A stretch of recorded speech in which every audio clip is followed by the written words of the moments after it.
Professional BS programme. ఇది కేవలం degree కాదు, మీ ఫ్యూచర్ కెరీర్ కి డైరెక్ట్ గేట్వే. పూర్తి వివరాలకు వెంటనే స్క్రీన్ పై కనిపిస్తున్న నంబర్స్ కి కాల్ చేయండి. ఇప్పటికీ నాతోనే ఉంది. అమ్మ నేను చాలా బాగా చూసుకుంటున్నాను. మీ లైఫ్లో ఒకసారి మీ గ్రాఫ్ చూసుకుంటే సినిమాల పరంగా చాలా పీక్కి వెళ్ళిపోయారు. At the same time personal లైఫ్లోకి వచ్చేసరికి అంత పొజిషన్లో ఉన్న ఆమ్ని గారు ఏంటి ఇది కూడా ఉందా, ఇలాంటి ఒక స్టోరీ నిజమా అనుకునేంత ఈ మధ్య మీరు ఓపెన్ అయితే కానీ తెలిసింది నిజంగా. కానీ అదంతా ఎలా మోసింది గుండె అసలుకి ఆమ్ని గారు? అప్పుడు అదే ఆ అంబిషన్తో వచ్చాను కదా, అది ఎలాగైనా ఆ అంబిషన్ నేను నెరవేర్చుకోవాలి, నా అంబిషన్ నేను అదే సక్సెస్ చేసుకోవాలి. ఆ ఉన్న ఫైర్ ఇంకేంటంటే నాన్నగారు వెళ్ళమని గ్రీన్ సిగ్నల్ ఇచ్చిన అమ్మ కూడా ధైర్యం ఇచ్చింది, పోనీ ఒకసారి ట్రై చేద్దాము అని. తన ఇష్టపడుతుంది కదా, చూద్దాం 1 year, లేకపోతే మళ్ళీ వచ్చేద్దాం, బ్యాక్ టు ఉంది కదా మనకి ఇల్లు ఉంది, ఏదో మంచిగా చదువుకుంటూ లేదా పెళ్లి చేస్తుంది ఏదో అవుతుంది అని అమ్మ ధైర్యం చెప్పిన తర్వాత నాన్నగారు పంపించారు. కానీ చుట్టుపక్కల ఈ రిలేషన్స్, ఫ్రెండ్ సర్కిల్ ఉన్న వాళ్ళందరూ ఇదే హీరోయిన్ ఎలా అవుతుంది, ఇంకా కొంతమందికి సినిమా గురించి తెలిసిన వాళ్ళు ఏమో అక్కడికి వెళ్తే ఆ మగాళ్ళతో ముట్టుకోవాలి, ఇలా చెల్లి ఇది అసలే అది వెళ్ళి స్కూల్ నుంచి వచ్చిన వెంటనే రూమ్లో తూరుకుంటుంది, ఏం మగాళ్ళు వచ్చినా మాట్లాడదు, ఇది ఎక్కడ వెళ్ళి చేస్తే ఈ అమ్మాయి ఎక్కడ వెళ్ళి చేస్తే ఇలా అంతా మాట్లాడడం విని ఇంకా నాకు ఏంటి ఎలాగైనా అవ్వాలి, ఫైర్ అనుకుంది, నేను హీరోయిన్ అవ్వాలి. వెళ్తారులే 1 year 6 months మళ్ళీ వచ్చేస్తారు, మళ్ళీ ఇక్కడే రావాలి, ఇదే ఈ బెంగళూరుకే రావాలి, మళ్ళీ ఇదే చెయ్యాలి అని ఇట్లా ఏవో మాట్లాడేవారు. ఇంకా కొంతమంది ఏంటంటే నా పేరు మంజు, నువ్వు ఈ సినిమా అంటున్నావు కదా, కొండ దూరం నుంచి చూస్తే చాలా నున్నగా ఉంటుంది, దగ్గరికి వెళ్ళిన తర్వాత రాళ్ళు ముళ్ళు అన్నీ ఉంటాయి తెలుసా నీకు అన్నీ అనేవారు. ఇలా అంతా భయపెట్టారు నాకు. అయినా నేను ధైర్యంగా వచ్చాను, వచ్చిన తర్వాత నిజంగానే అలాగే ఉంది. ఎలా ఉంది మీ సెకండ్ ఫ్రెండ్ చెప్పినట్ట? చాలా కష్టాలు, చెప్పలేనంత స్ట్రగుల్స్ అన్నీ వచ్చింది. ఒక స్టేజ్లో ఇంకా వెళ్ళిపోదాము అని నేను డిసైడ్ అయిపోయాను. అంత దారుణంగా ఉందా ఇండస్ట్రీ? చాలా దారుణంగా. ఇంకా నేను ఫేస్ చేయలేక నాకు సెట్ అవ్వలేదు, నా మనస్తత్వానికి, నేను పెరిగిన ఒక వాతావరణం, అట్లా నేను మా ఇంట్లో పెరిగిన ఇది అవన్నీ నాకు ఇక్కడ ఇండస్ట్రీకి నేను సెట్ అవ్వలేదు. ఇంత డ్రెస్ వేసుకోవాలి ఇవన్నీ చెప్తే నాకు అనిపించలేదు. అప్పటికి అది కూడా ఓకే, సినిమాలో వేయమంటే వేస్తాను, కానీ ఆఫీస్లో వెళ్ళిన తర్వాత కూడా ఇంత వేసుకొని ఇది చూపించేది ఇవన్నీ నాకు ఎక్కడో డిస్టర్బ్ అయ్యాను. అబ్బో ఇది మనకు సెట్ అవ్వ, మా నాన్నగారు ఎందుకే చెప్పారేమో, నాతో చెప్పలేక ఇలా ఉన్నారేమో అని చెప్పి నేను ఇంకా లేదు వెళ్ళిపోదాం, మనకు సెట్ అవ్వదు ఎందుకు, పైగా ఆడిషన్కి వస్తున్నాం కానీ ఏ ఒక మంచి ఆపర్చునిటీ కూడా దొరకట్లేదు, ఎందుకు టైం వేస్ట్, వెళ్ళి చదువుకుంటాను, నేను మళ్ళీ కంటిన్యూ చేస్తాను. ఎంత ఉంటుంది ఏజ్ అప్పుడు మీకు? 16 yearsకి వచ్చాను. 16 మైనర్ ఇంకా మీరు? అంతే. ఫస్ట్ ఇయర్ 10th ఫినిష్ చేశాను, ఫస్ట్ ఇయర్ ఇంటర్ డిస్కంటిన్యూ చేసి వచ్చేసా పిచ్చితో, చదువుకోవాల్సింది.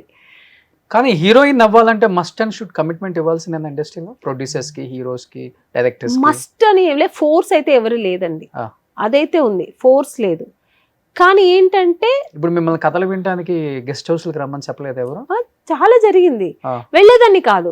మా మమ్మీని తీసుకొని వస్తారంటే మమ్మీ వద్దమ్మా నువ్వు మాత్రం వస్తే చాలు అనేవారు. ఇప్పుడు వెళ్తాము, ఓకే అయింది, రేపు నువ్వే హీరోయిన్ అని, నెక్స్ట్ డే ఒక మేనేజర్తో కారు పంపించి నువ్వు మాత్రం రావాలి, గెస్ట్ హౌస్లో సార్ పిలుస్తున్నారు, ప్రొడ్యూసర్ గారు లేకపోతే డైరెక్టర్ గారు, ఏదో సంథింగ్, అక్కడ ఎవరు హైప్ ఉన్నారో వాళ్ళు, ఎవరు స్ట్రాంగ్ ఉన్నారో వాళ్ళు, లేకపోతే హీరో, ఇలా అంటే మా అమ్మ పంపించేది, లేదమ్మా నేను వస్తే తీసుకెళ్ళాను లేకపోతే వద్దు అనేసి. అలా చాలా జరిగింది. ఎన్ని దగ్గర ఒక 60-70 ఆడిషన్స్ నాకు ఫెయిల్ అయింది. ఇది ఈ ఒక్క కారణం వల్ల. కమిట్మెంట్ ఇవ్వలేదని. ఏం చేస్తారండి వెళ్ళిన తర్వాత? ఇన్ కేసు ఒకళ్ళే సింగిల్గా వెళ్తారు, తెలీదండి, తెలియదు, ఫేస్ చేయలేదా?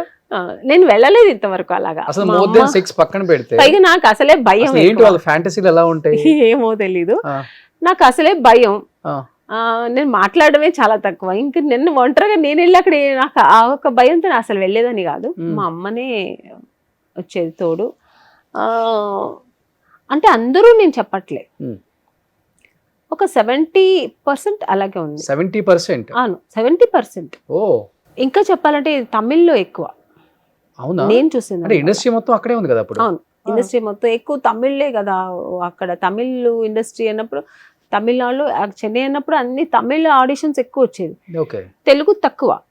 బట్ తెలుగులో నాకు ఇంతవరకు అలా రాలే. నేను ఒక తెలుగుకి ఒక అమ్మా అంటే ఒక 5-6 అంతే ఆడిషన్స్, అందులో నాకు ఇది సక్సెస్ అయింది. సో ఏ డైరెక్టర్, ఏ ప్రొడ్యూసర్, ఏ హీరో నాకు తెలుగు ఆడిషన్స్ కి మీ మమ్మీ లేకుండా మీరు ఒక్కలేరండి కార్ బొమ్మ? ఆడిషన్ కి ఎవరు అనేవారు కాదు. ఓకే, ఆడిషన్ అయిన తర్వాత నెక్స్ట్ డే అనేవారు. నెక్స్ట్ ఓకే అయింది, ఈ అమ్మాయి ఓకే, ఈ అమ్మాయి బాగుంటుంది అనుకున్నప్పుడు అనేవారు. ఓకే. అదే తెలుగులో నాకు అలాంటివి ఫేస్ చేయలేదు ఇంతవరకు. టు బీ ఫ్రాంక్ చెప్పాలంటే నాకు తెలీదు, బట్ నేను ఫేస్ చేయలేదు. ఎక్కువ ఆడిషన్కి వెళ్ళలేదు నేను. ఒక 2-3 అదే ఒక మాక్సిమం 5 అనుకుంటాను, ఇది 6-5 నాకు జంబలకడి పంబ అంతే. ఎక్కువ ఆడిషన్స్ వెళ్ళింది నేను తమిళ్ ఇండస్ట్రీలో, తమిళ్ మూవీస్కి వెళ్ళాను.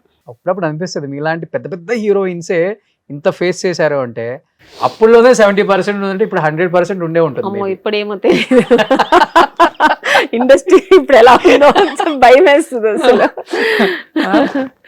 కాదు కానీ ఒక్కటి, ఎప్పుడైనా అప్పుడైనా ఎవరి ఫోర్స్ అయితే లేదు. అదేలే, మనం ఆఫర్ కోసం మేము చేయమంటే వాళ్ళు ఏం చేయపోయేది.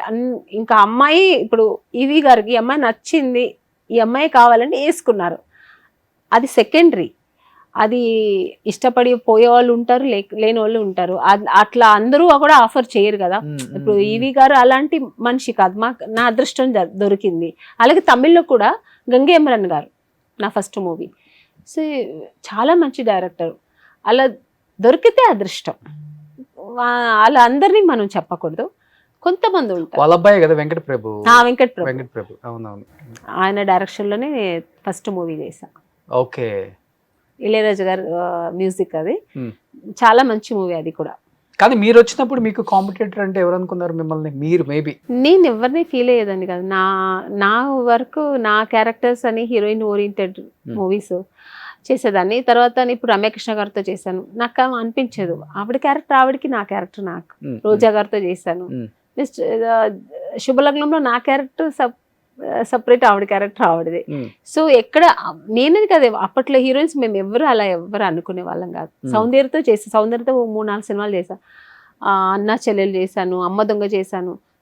ఫ్రెండ్స్ గా ఉండేవాళ్ళం, ఎవరికి ఈగోస్ కానీ మనసులో అక్కడ కెమెరా దగ్గర వెళ్ళిన తర్వాత బాగా చేయాలి, వాళ్ళకంటే బాగా ఆబ్వియస్లీ వస్తుంది, తనకంటే నేను బాగా చేయాలి, తనకంటే బాగా చేయాలి. ఎంత ఫ్రెండ్స్ అయినా ఉంటుంది కదా, అది ఉండేది అంతే. కానీ జంబలగడ్డ పంప చేసినప్పుడు అనుకున్నారా అంటే ఏంటి ఇంత విపరీతంగా, అంటే డిఫరెంట్ స్టోరీ అసలు హీరోయిన్ అన్నారు అంతే, నేను అనుకోలే అసలు ఎంత మంచి క్యారెక్టర్ నాకు డైరెక్టర్ గారు ఇస్తారు అనుకోలేదు అసలు. ఎంత స్టార్టింగ్ అంతా అసలు సిగార్ పెట్టుకుని ఆ హీరోని ఫ్లడ్ చేయడం అవన్నీ ఉంటది కదా, సూపర్ ఉంటది. కానీ హిట్ అయితే అనుకున్నారు అసలు ఆ సినిమా? నాకైతే మనసులో ఉంది హిట్ అవుతుందని, కానీ కొంతమంది భయపెట్టారు. మాట్లాడుకుంటారు కదా మామూలుగా, దాంట్లో చాలా లాట్ ఆఫ్ ఆర్టిస్టులు కదా, ఎంతో మంది ఉన్నారు ఇండస్ట్రీ మొత్తం. నేనైతే ఒకటే దేవుడి దగ్గర పెట్టుకుంటాను, నాకు దేవుడి నమ్మకం ఎక్కువ. దేవుడా, తమిళ్లో సినిమా హిట్ అవ్వలేదు, ఇక్కడ పెద్ద హిట్ అవ్వాలి అని, సినిమా హిట్ అయితేనే నేను ముందుకు వెళ్ళగలుగుతానని వేడుకునేదాన్ని. దేవుడు నాకు చేయించాడు. కానీ బ్రహ్మం గారు చెప్పినట్లు నిజంగానే జంబలగడ్డ పంప సినిమాల లాగా అట్లా మారిపోతారేమో.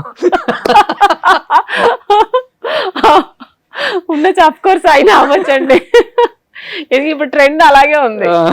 ఇందాక నేను అక్కడి నుంచి వస్తుంటే ఒక అమ్మాయి సిగార్ పట్టుకుని పక్కన తాగుతుంది, బాబు అనుకున్నా మనం ప్రపంచం ఎక్కడికి వెళ్ళిపోతుంది ఏంటో. మన పిల్లలు ఎలా చాలా జాగ్రత్తగా చూసుకోవాలి, కానీ ఎంత జాగ్రత్తగా చూసుకున్నా మనం చేతుల్లో లేదులేండి. ఏ కృష్ణానగర్లోనో నాగార్జున సాగర్ లోనో పోసేస్తే అది ఊరు మొత్తం తాగేస్తారు. నిజంగా అలా ఆపర్చునిటీ వస్తే బాగుంటది కదా, అలా అవకాశం వస్తే పోసేస్తే అందరూ అలా మారిపోతారు. ఎక్స్పెషల్లీ మగాళ్ళు మారాలని, ఇప్పుడున్న మగాళ్ళు అయితే ఆడవాళ్ళు కూడా మారాలండి. మగాళ్ళని చంపేస్తున్నారు. ఎవడి ఫ్రిడ్జ్ లో కట్ చేసి ఫ్రిడ్జ్ లో పెట్టడం, డ్రమ్ముల్లో పెట్టడం, చాలా ఏమో అసలు కూరగాయలు కట్ చేసినట్టు. కట్ చేస్తారు. 6 నెలలే కదా, మళ్ళీ బెయిల్ మీద బయటకు వచ్చేయచ్చు. పైగా మన ఇక్కడ కూడా మన ఇది మారాలండి. చాలా టూ మచ్ అయిపోయింది. లాస్ట్ 2-3 ఇయర్స్ నేను చూస్తున్నాను కదా, చాలా ఎక్కువైంది. భయం వేస్తుంది అసలు.